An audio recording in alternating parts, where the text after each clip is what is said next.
ដល់ពេលដែលយើងរៀបចំសម្អាតគល់ឲ្យបានស្អាត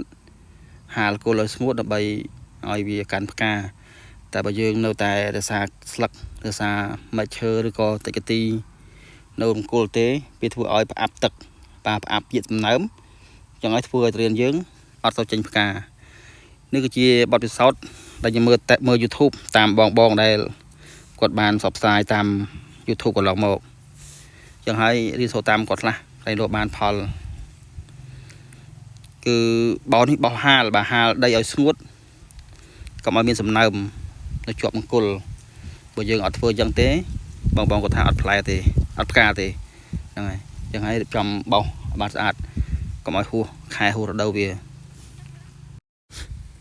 នៅពេលដែលបោសសម្អាតគល់បានស្អាតហើយកុំភ្លេចមកដាក់ជីដាក់ថ្នាំដង្កូវខ្លះដើម្បីឲ្យលះនឹងចេញផ្កានិងទៅទ្រង់ផ្កាបានយូរតើមានថ្នាំជំនួយដោយមនុស្សចឹងមនុស្សយើងបើសិនតែយើងអត់មានប្រើលេប្រើណែដុសខាត់ការពារទេធម្មជាតិសុទ្ធពេកក៏មិនកើតយ៉ាងតើថាយើងរៀបចំដាក់ជីកំប៉ុស្តដាក់ជីណាដែលអាចទ្រទ្រង់ស្រីរៀងឲ្យឆាប់ចេញផ្កាមកយើងនឹងបានទទួលផល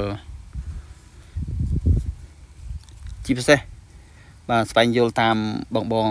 រៀមច្បងដែលលោកគាត់ប្រហោះតាម YouTube តាមប្រព័ន្ធផ្សព្វផ្សាយផ្សេងតើតើនឹងចំការតរេនថែតរេន YouTube នេះគឺធ្វើយើងចេះច្រើនចេះទីមួយចេះណែដកបទពិសោធន៍ពីគាត់ដើម្បីយកមកអនុវត្តជាក់ស្ដែងជាមួយនឹងស្ថានភាពបច្ចុប្បន្ន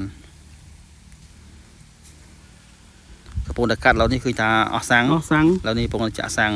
កាត់អស់សាំងទៀតបាទដើម្បីបន្តការងារចាក់សាំងសិនមកទៀតចាក់1លីត្រហ្មងបាទ1លីត្រដើម្បីឲ្យបានកាត់បានយូរតិចបើយើងចាក់កន្លះវាខ្ជិលចាក់3 4ដងអញ្ចឹងចាក់ម្ដង1លីត្រមកពេញ1រេសវ៉ហ្នឹង1លីត្រចាក់ពេញហើយកាត់មួយសា1លីត្រមុំហើយ1លីត្រមុំខ្ជិលចាក់ទៀតយើងដាំពីអាយុប៉ុណ្ណឹងទៅយើងចាស់អាចបានទទួលផល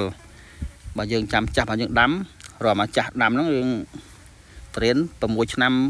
បានទទួលផល1លីត្រមុំយើងដាំបាយហើយបានល្អ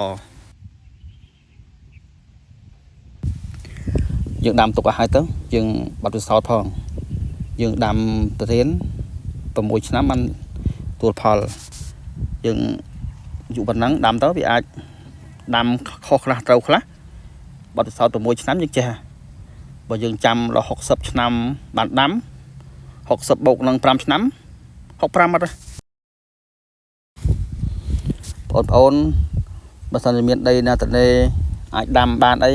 ដាំលេងទៅ4 10ដើមបែបផ្ទះទៅដាំផងមើលកំសាន្តផងមិនបើក